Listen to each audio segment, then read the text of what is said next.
L'incidenza dei positivi in Sicilia al 6,9%, l'ipotesi zona gialla, il parere degli esperti e l'intervento di commercianti e imprenditori pronti alle barricate. Giuliana Miccichè.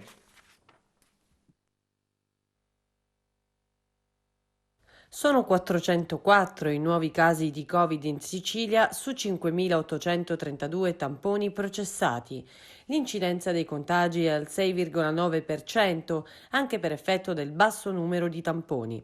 La regione è al secondo posto per nuovi contagi giornalieri in Italia, dietro il Lazio che ne conta 471. Gli attuali positivi sono 5.123, con un aumento di 336 casi rispetto al precedente report. I guariti sono 68. Nessuna vittima, per un totale dei decessi che si mantiene a 6.006.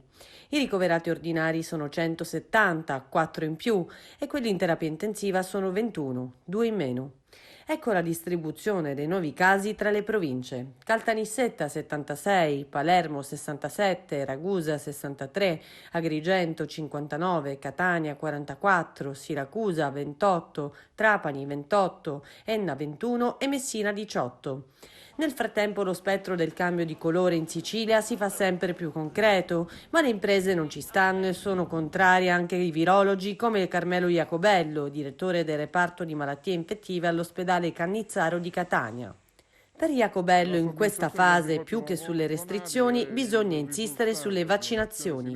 E dello stesso avviso è il professor Antonio Cascio, direttore di malattie infettive al Policlinico di Palermo, secondo il quale la zona gialla non avrebbe molti effetti sull'andamento del virus. Bisognerebbe piuttosto, spiega Cascio, limitare i viaggi all'estero e spingere i giovani a vaccinarsi e a stare attenti alla movida sfrenata. Da questo punto di vista il Green Pass potrebbe essere molto utile come un motore per le vaccinazioni.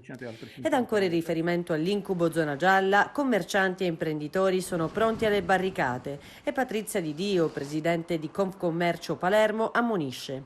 Meglio dirlo con anticipo. Nessuno pensi a future restrizioni che ci riguardino perché gli imprenditori e i commercianti, quelli ancora vivi ma agonizzanti, non sono più disposti a pagare il conto per tutti. Lo abbiamo già fatto per oltre 1 anno e mezzo e ancora ci lecchiamo le ferite. Le istituzioni hanno il dovere di pensare con urgenza a qualsiasi soluzione per raggiungere l'immunità di gregge, accelerare la campagna di vaccinazione e intensificare i controlli contro gli assembramenti, come in particolare quelli negli aeroporti, porti e stazioni, che ci risultano essere carenti, per non parlare degli episodi di vita notturna fuori da ogni regola.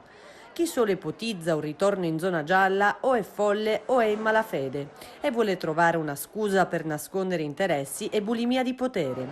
Confcommercio si sta anche impegnando in una campagna di sensibilizzazione per la vaccinazione dei propri associati e delle migliaia di dipendenti. Noi continueremo a fare la nostra parte con senso di responsabilità per convincere gli indecisi, gli indolenti e gli irresponsabili ad assumere comportamenti rispettosi della collettività e del bene comune. Serve impegno e responsabilità. Chi ce l'ha non tolgono alle imprese già esistenti, ma creano